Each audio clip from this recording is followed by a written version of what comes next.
Hello student, welcome to my channel SDM history. আশা করি তোমাদের অনেক আনন্দ অনুষ্ঠান হলো। তো সামনে যে আপার প্রাইমারি পরীক্ষা আছে, ওয়েস্ট বেঙ্গল আপার প্রাইমারি পরীক্ষা, তার জন্য অতি অবশ্যই আমি যে চাইল্ড সাইকোলজি অ্যান্ড পেডাগজি অংশগুলো সেইগুলো তোমাদের সামনে এখন নিয়ে হাজির হচ্ছি এবং বিগত ভিডিও দুটো দিয়েছি এবং আজকেও দিচ্ছি। তো আজকে তোমাদের সঙ্গে আমি একটা বিষয় অতি অবশ্যই আলোচনা না করে পারছি না। বিষয়টা হলো এরকম, এমনি আমি 13 বছর হাই স্কুলে আছি, নেটও হয়ে আছে এবং সেটও হয়ে আছে, এখন ইন্টারভিউগুলো হয়নি বলেই সে অবস্থায় আছি। এবং গত যে আমাদের মহালয়া হলো তার ঠিক 2-4 দিন আগে, অর্থাৎ 20 সেপ্টেম্বর আমি কেন্দ্রীয় সরকারের একটি পরীক্ষা, যেটা হচ্ছে আর্মি পাবলিক স্কুলের জন্য, তো AWS আর্মি ওয়েলফেয়ার এডুকেশন সোসাইটির AWES-এতে পরীক্ষায় দিয়েছিলাম। যদিও এই পরীক্ষাটা আমি মাত্র 2.5 দিন সময় পেয়েছিলাম পড়ার, কারণ আমি মেলেতে খবর পেয়েছিলাম যে আমার অ্যাডমিট পাবো 17 তারিখে সন্ধ্যেবেলা জানতে পেরেছি, 18 তারিখে সন্ধ্যেবেলা জানতে পেরেছি এবং 19 তারিখ পড়েছি আর 20 তারিখে পরীক্ষা দিয়েছি।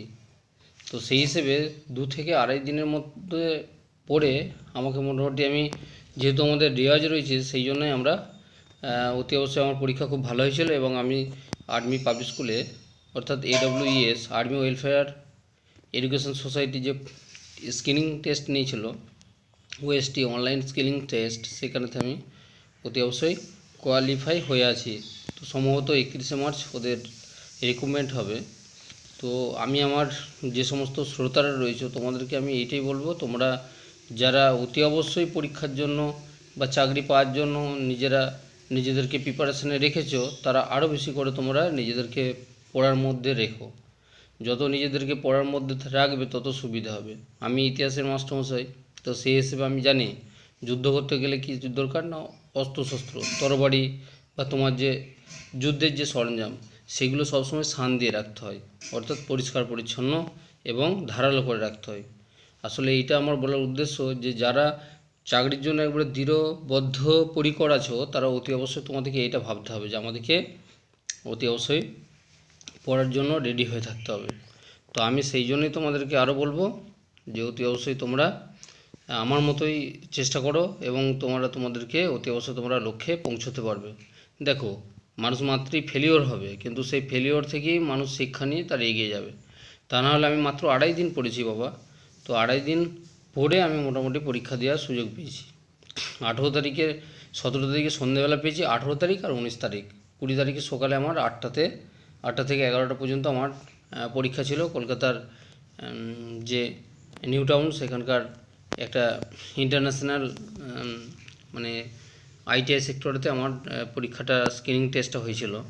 তো সেই জন্য তোমাদেরকে বলবো, তোমরা যারা অতি অবশ্যই পরীক্ষা এবং চাকরি পাওয়ার জন্য দৃঢ় প্রতিজ্ঞ হয়ে আছো, তোমরা অতি অবশ্যই চেষ্টা করো। যাই হোক, সময়টা আমি তোমাদের নিয়ে নিলাম, কিন্তু আমি চাই তোমরা অতি অবশ্যই তোমাদেরকে ফুল প্রিপারেশনে রাখো, কারণ সামনে যদি আপার প্রাইমারি পরীক্ষা হয়, সেই জন্য তোমরা যাতে পেতে পারো যেই রকম পরীক্ষায় পড়ে প্রশ্ন, সেই রকম পরীক্ষার প্রশ্ন নিয়ে আমি তোমাদের সামনে হাজির হয়েছি। ওকে, চলো শুরু করছি। আজকের প্রথম প্রশ্ন, একজন প্রার্থীকে ভালো শিক্ষক হতে গেলে তাকে কি করতে হবে? শিক্ষকতা সম্পর্কে প্রকৃত আগ্রহী থাকতে হবে। 2 নম্বর প্রশ্ন, 2 নম্বর অপশন, পাঠ্য বিষয় সম্পর্কে সঠিক জ্ঞান থাকতে হবে। সি, ছাত্রদের সঠিকভাবে নিয়ন্ত্রণ করার ক্ষমতা শিখতে হবে। ডি, পাঠ্য বিষয়ে অসামান্য জ্ঞানের অধিকারী হতে হবে। এর সঠিক উত্তর কী বলো তো? এর সঠিক উত্তর হচ্ছে অপশান এ, শিক্ষকতা সম্পর্কে প্রকৃত আগ্রহী থাকতে হবে। তারপরে প্রশ্ন, 2 নম্বর প্রশ্ন দেখো, 2 নম্বর প্রশ্ন হচ্ছে, শ্রেণীকক্ষের বেশিরভাগ শিক্ষার্থীরা যদি সামনের দুটো বেঞ্চে বসতে চায়, কিভাবে সেই সমস্যার সমাধান করবেন? এ, ছাত্রদের মানসিক হার অনুসারে বসাবেন। বি, ছাত্রদের আর্থিক অবস্থা অনুসারে বসাবেন। সি, বয়স এবং উচ্চতা অনুসারে সামনে থেকে পিছনের দিকে বসাবেন। ডি, তাদের মেধার ভিত্তিতে বসাবেন। এর সঠিক উত্তর হচ্ছে অপশান সি, বয়স এবং উচ্চতা অনুসারে সামনে থেকে পিছনের দিকে বসাবে, অর্থাৎ সামনের দিকে ছোটরা থাকবে আর উচ্চতার দিক দিয়ে যারা বড় অতি অবশ্যই তারা পিছনের দিকে বসবে। এইটাই অতি অবশ্যই সায়েন্টিফিক বিষয়। 3 নম্বর প্রশ্ন, যদি আপনি ছাত্রছাত্রীদের যা শেখাচ্ছেন তা তারা বুঝতে ব্যর্থ হয় তাহলে তাদের সাহায্য করার শ্রেষ্ঠ উপায় কোনটি? এ, সহজ ভাষায় পাঠের পুনরাবৃত্তি। বি, নোট বইগুলি ভালো করে পড়ে তা ব্যাখ্যা করে দেয়া। সি, তাদের পাঠ অভ্যাস এর উন্নয়ন করা। ডি, তাদের সমস্যাগুলি চিহ্নিত করে পুনরায় পাঠদান করা। তো এর সঠিক উত্তর হচ্ছে অপশান ডি, তাদের সমস্যাগুলি চিহ্নিত করে পুনরায় তাদেরকে পাঠ্য দান করা। 4 নম্বর প্রশ্ন, আচরণ বলতে বোঝায় কি? সহজ ধারণার উন্মেষ। বি, পরিবেশের সঙ্গে সঙ্গতি বিধান। সি, সাংস্কৃতিক অভিচেতনা। ডি, ধারাবাহিক আর্থিক উন্নয়ন। এর সঠিক উত্তর হচ্ছে অপশান বি, পরিবেশের সঙ্গে সঙ্গতি বিধান, মানে পরিবেশের সঙ্গে নিজেকে খাপ খাওয়ানো। সেটা কেমন জিনিস? দেখো, আজকের দিনে আমরা সব বুট স্যুট জামা কাপড় পরে মোটামুটি খুব কম হাঁটা চলা করে আমরা যেতে অভ্যস্ত হয়েছি, কারণ আমরা ট্রেন বা বাস বা বাইক এই সমস্ত জিনিসে যাই। কিন্তু আজ থেকে যদি তোমরা 50 বছর পিছিয়ে যাও তাহলে সেখানে দেখতে পাবে কি তখনকার দিনে খালি পায়ে মানুষকে হাঁটতে হতো এবং তারা ক্রোশের পর ক্রোশ রাস্তা খালি পায়ে হাঁটতো। সেই জন্যই পরিবেশের সঙ্গে নিজেকে সঙ্গতি বিধান বা সাযুজ্য রাখাটাই ছিল আচরণ। পরের, শিক্ষকের কাছে কোনটি বেশি আকাঙ্ক্ষিত? অপশান এ, ব্ল্যাকবোর্ড ব্যবহার করা। বি, ক্লাসে গোলমালের অনুমতি না দেওয়া। সি, কঠিন বিষয়বস্তু সহজভাবে বোঝানোর উপায়। ডি, পরিষ্কারভাবে এবং উচ্চস্বরে নিখুঁত উচ্চারণ করা। এর সঠিক উত্তর হচ্ছে অপশান ডি, পরিষ্কারভাবে এবং উচ্চস্বরে নিখুঁত উচ্চারণ করা। তো দেখবে এই পরীক্ষার প্রশ্নগুলো এমনভাবে হবে সাইকোলজি, দেখবে এইটা ছাড়া ওইটা হতে পারে, এই রকম একটা মোটামুটি খুব কাছাকাছি যে এই জিনিসগুলোকে তোমাদেরকে অতি অবশ্যই চয়ন করতে হবে। পরের প্রশ্ন, নিচের কোনটি একজন শিক্ষকের মানসিক স্বাস্থ্যহানির কারণ হতে পারে? এ, অর্থনৈতিক নিরাপত্তার অভাব। বি, মনের স্বাধীন ইচ্ছা ও প্রবণতাগুলি নিয়ন্ত্রণের ব্যর্থতা। সি, সামাজিক মর্যাদাহানি। ডি, উপরের সবকটি সঠিক। তাহলে নিচের একজন মানসিক স্বাস্থ্যহানির কারণ হতে পারে একজন শিক্ষকের, সেটা হচ্ছে অপশান ডি, উপরের সবকটি সঠিক, অর্থাৎ অর্থনৈতিক নিরাপত্তার অভাব, মনের স্বাধীন ইচ্ছা এবং প্রবণতাগুলি নিয়ন্ত্রণের ব্যর্থতা, সামাজিক মর্যাদাহানি। পরের প্রশ্ন, রবীন্দ্রনাথ আধুনিক শিক্ষার অন্যতম উদ্দেশ্য হিসেবে কোনটিকে ব্যক্ত করেছেন? এ, বিশ্বসত্তা ও ব্যক্তিসত্তার সম্মিলন। বি, দেহ মন ও আত্মার বিকাশ। সি, আধ্যাত্মবোধের বিকাশ। ডি, উন্নততর জীবনে প্রবেশ। এর সঠিক উত্তর হচ্ছে অপশান এ, বিশ্বসত্তা এবং ব্যক্তিসত্তার সম্মিলন। সেই জন্যই রবীন্দ্রনাথ প্রকৃতির কোলে শিক্ষার জন্যই 1921 খ্রিস্টাব্দে বিশ্বভারতী বিশ্ববিদ্যালয় গড়ে তুলেছেন বীরভূমে। পরের প্রশ্ন, শিক্ষার্থী যদি ভুল উত্তর দেন তাহলে শিক্ষকের কী করা উচিত? ভালোভাবে না পড়ার জন্য বকাবকি করবে। বি, অন্য ছাত্রকে সঠিক উত্তর দেওয়ার জন্য বলবে। সি, তার উত্তরটি কেন ভুল তার যথাযথ ব্যাখ্যা করবেন। ডি, উত্তরটিকে অবহেলা করে পরের প্রশ্নে চলে যাবেন। এর সঠিক উত্তর হচ্ছে অপশান সি, তার উত্তরটি কেন ভুল তার যথাযথ ব্যাখ্যা করবেন। পরের প্রশ্ন, বুদ্ধির সংজ্ঞার জনক কাকে বলা হয়?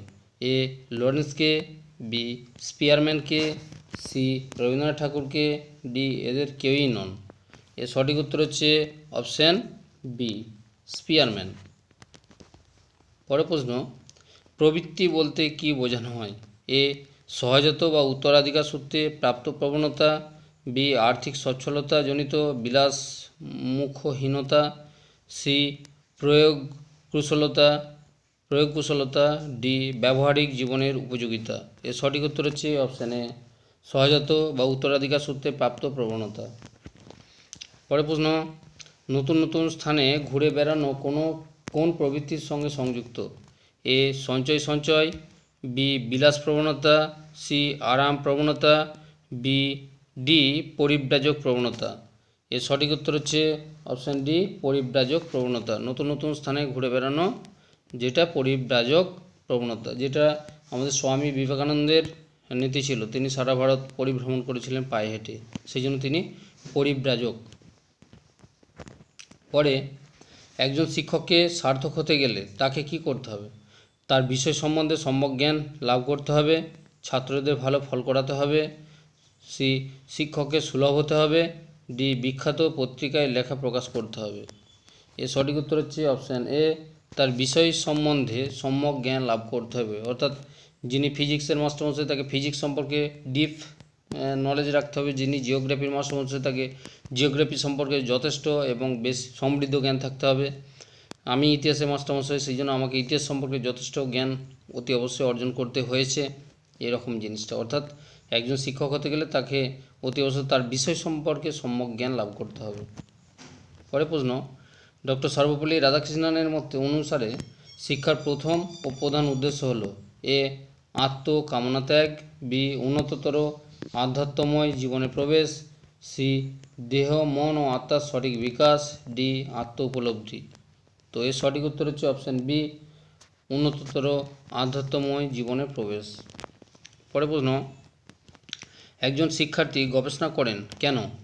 নতুনভাবে ঘটনা বর্ণনা ও ব্যাখ্যার জন্য, বি অনুসন্ধানের জন্য, সি ঘটনা হিসেবে যা ধরা হয়েছে তা অস্বীকার করার জন্য, ডি ওপরের কোনোটি নয়।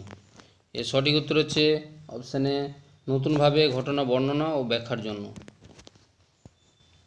পরে প্রশ্ন, প্রচলিত প্রবাদ আছে দুজন ছাত্র একই রকম হয় না, এর অন্তর্নিহিত অর্থ কী? এ ছাত্রদের পারিবারিক ও সামাজিক মাপকাঠি ভিন্ন হয়, বি ছাত্রদের শারীরিক গঠনের মধ্যে বিভিন্নতা পরিলক্ষিত হয়, সি ছাত্রদের মানসিক প্রস্তুতি তারতম্য আছে, ডি উপরের সবকটি সঠিক। এর সঠিক উত্তর হচ্ছে অপশান ডি, উপরের সবকটি সঠিক। পরে প্রশ্ন, একজন ছাত্রকে 16টি শব্দের তালিকা মুখস্থ করতে দেওয়া হলো। দুদিন পরে পরীক্ষা করে দেখা গেল 12টি শব্দ মনে করতে পেরেছে। এই ঘটনাকে কোন শব্দ দ্বারা চিহ্নিত করবে? এ ঘুম, বি বিস্মরণ, সি অবদমন, ডি স্মৃতির রেশ। এর সঠিক উত্তর হচ্ছে অপশান ডি, স্মৃতির রেশ। কারণ তাকে 16টি শব্দ দেওয়া হয়েছে, কিন্তু সে দেখা গেল 12টি শব্দ মনে করতে পারছে, বাকি আর মনে রাখতে পারছে না, সেই জন্য এটিকে স্মৃতির রেশ বলা হয়। অর্থাৎ তার স্মরণশক্তির ক্ষেত্রে কিছুটা স্থিতি বা ধীর রয়ে যায়। পরে প্রশ্ন, একজন শিক্ষক হিসাবে আপনি একটি বদ ছাত্রকে সংশোধন করার জন্য কি করতে পারেন? এ ভালোভাবে পড়াশোনা করতে হবে বলতে পারেন, বি ছাত্রটির মানসিক অবস্থা বুঝে তার আগ্রহের বিষয় থেকে মূল স্রোতে ধীরে ধীরে ফিরিয়ে আনার চেষ্টা করতে হবে, সি তাকে ভালো রকম বকাঝকা করতে হবে, ডি তার মনের ভেতরে কুপ্রবৃত্তিকে উস্কে দিতে হবে। তো এর সঠিক উত্তর হচ্ছে অপশান বি, ছাত্রটির মানসিক অবস্থা বুঝে তার আগ্রহের বিষয় থেকে মূল স্রোতে ধীরে ধীরে ফিরিয়ে আনার চেষ্টা করতে হবে তাকে। অর্থাৎ একটা ছেলেকে যদি বকাঝকা করে সে পড়াশোনা করতে যেয়ে অনেক সময় আবার না পড়ে অন্যদিকে পালিয়ে যেতে পারে বা ভুল কিছু সিদ্ধান্ত নিয়ে নিতে পারে, সেই জন্য তাকে অতি অবশ্যই সে যে অন্যায়টা করছে বা খারাপ রাস্তায় যাচ্ছে সেই রাস্তাটাকে তাকে মানসিক দিক দিয়ে বুঝিয়ে তার আগ্রহের স্রোতে, অর্থাৎ মূল স্রোতে, পড়াশোনার মূল স্রোতে তাকে ফিরিয়ে আনতে হবে।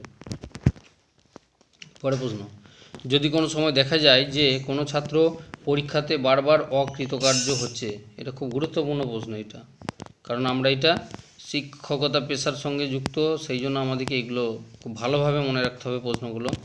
যে যদি কোনো সময় দেখা যায় কোনো ছাত্র পরীক্ষাতে বারবার অকৃতকার্য হচ্ছে, তাহলে একজন শিক্ষকের কি করা উচিত? ছাত্রটিকে তিরস্কার করতে হবে, বি অভিভাবককে ডেকে পাঠাতে হবে, সি অকৃতকার্যের কারণ অনুসন্ধান করতে হবে, ডি ছাত্রটিকে বিদ্যালয়ে পরিত্যাগ করার নির্দেশ দিতে হবে। তো এর সঠিক উত্তর হচ্ছে অপশান সি, অকৃতকার্যের কারণটা কি সেটা আমাদেরকে অনুসন্ধান করতে হবে, করে তার প্রতিকার করতে হবে আমাদের। পরে প্রশ্ন, যদি একজন শিক্ষক কোনো ছাত্রকে ভয় দেখিয়ে শারীরিক শাস্তি দেন তাহলে তার কি করা উচিত?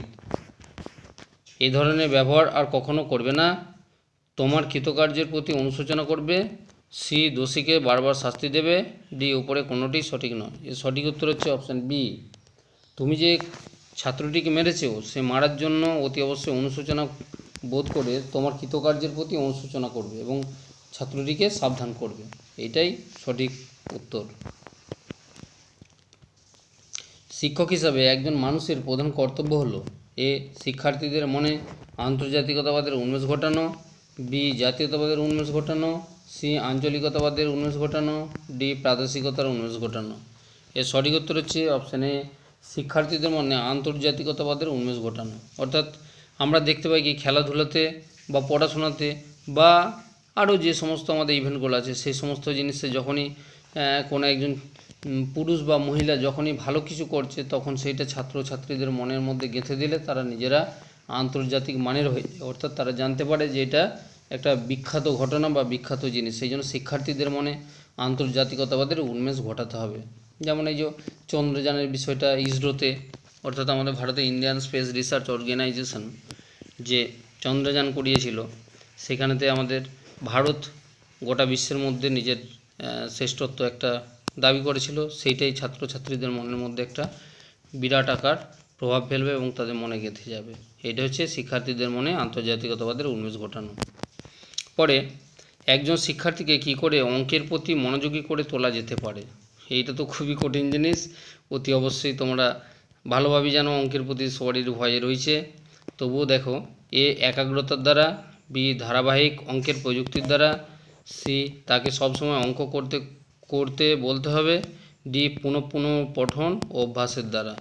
তো সঠিক উত্তর হচ্ছে অপশান ডি, পুনঃ পঠন ও অভ্যাসের দ্বারা। অর্থাৎ অঙ্ক করতে গেলে সবসময় আমাদেরকে যেটা করতে হবে সেটা হচ্ছে অভ্যাস, অঙ্ক অভ্যাসের বিষয়।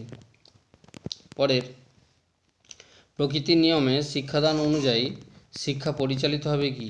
শিশুর মনের প্রকৃতি অনুযায়ী, প্রকৃতি এবং স্বাভাবিক পদ্ধতি অনুসরণ করে, সি প্রাকৃতিক পরিবেশে, ডি উপরের সবকটি সঠিক।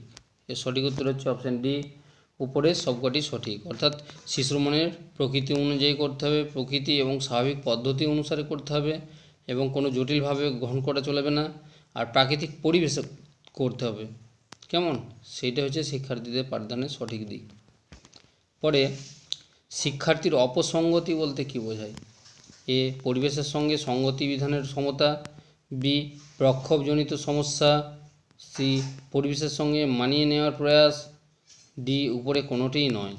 তো শিক্ষার্থীদের অপসঙ্গতি বলতে বোঝানো হয়েছে যে অপশান বি সঠিক উত্তর, প্রক্ষোভজনিত সমস্যা। কেমন?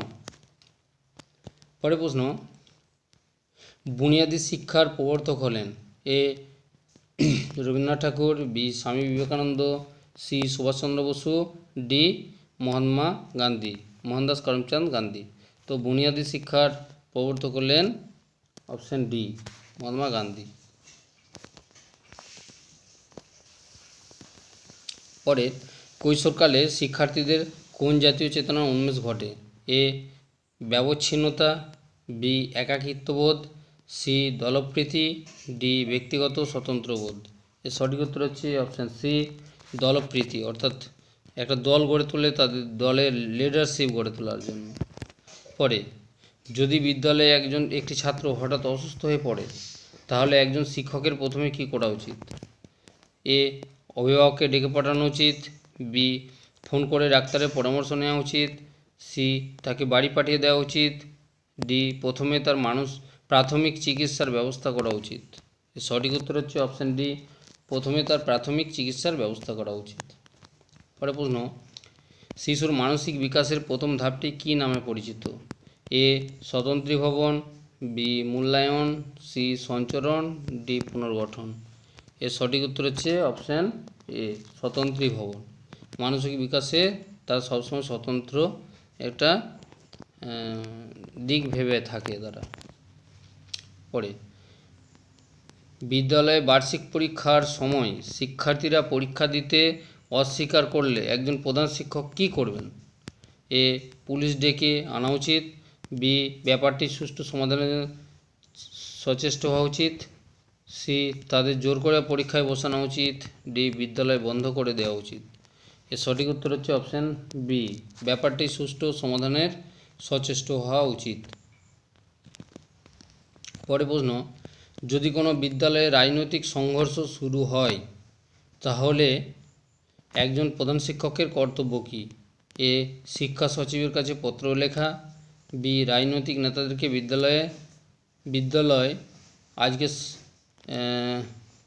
বিদ্যালয়ে আজকে বন্ধে সাহায্য করা, সি ব্যাপারটি সুষ্ঠুভাবে মীমাংসার দ্বারা মিটিয়ে নেওয়া, আর ডি বিদ্যালয় অনির্দিষ্টকালের জন্য বন্ধ করে দেওয়া উচিত। তো এর সঠিক উত্তর হচ্ছে অপশান সি, ব্যাপারটি সুষ্ঠুভাবে মীমাংসার দ্বারা মিটিয়ে নেওয়া উচিত। তো বিয়ের অপশানটা কিছু একটা ছিল ওয়ার্ডটা, রাজনৈতিক নেতাদেরকে বিদ্যালয়ে আসতে বাধা দেওয়া উচিত বা এরকম জাতীয় ছিল, যাই হোক এটা একটা অবমিট করেছি আমি। তো সঠিক উত্তর হচ্ছে অপশান সি। লাস্ট প্রশ্ন আজকের, একজন শিক্ষক কোনটি তার প্রধান কর্তব্য হিসেবে বিবেচনা করবেন? এ শিক্ষার্থীদের শৃঙ্খলা পরায়ণ করে তুলবেন, বি নিয়মিত পাঠ অভ্যাস করতে শিক্ষার্থীদের বাধ্য করবেন, সি শিক্ষার্থীদের আদর যত্নের মধ্য দিয়ে শ্রদ্ধা ও ভালোবাসা সঞ্চার করা উচিত, ডি উপরের সবকটি সঠিক। তো এই সঠিক উত্তর অপশান ডি, উপরের সবকটি সঠিক। তো যাই হোক, কেমন তোমাদের কোশ্চেন ভালো লাগছে অতি অবশ্যই তোমরা কমেন্ট করে আমাকে জানিও। আমি এবারে ধারাবাহিকভাবে তোমাদের এই প্যাডাগজির অংশ, শিশু চাইল্ড সাইকোলজি এবং প্যাডাগজি, এই অংশটা আমি দিতে থাকবো। তারপরে সেটা কভার হয়ে গেলে তোমাদের আমি মোটামুটি বাকি অংশগুলো যে ভাগগুলো আছে সেগুলো নিয়ে, ইতিহাস ভূগোল বা পরিবেশের যে অংশগুলো আছে সেগুলো নিয়ে অতি অবশ্যই হাজির হব। তো তার সঙ্গে সঙ্গে তোমরা আমার চ্যানেল দেখতে থাকো, আর যারা নতুন দেখছো তারা অতি অবশ্যই সাবস্ক্রাইব করে রাখতে পারো। ওকে, আজ এই পর্যন্ত।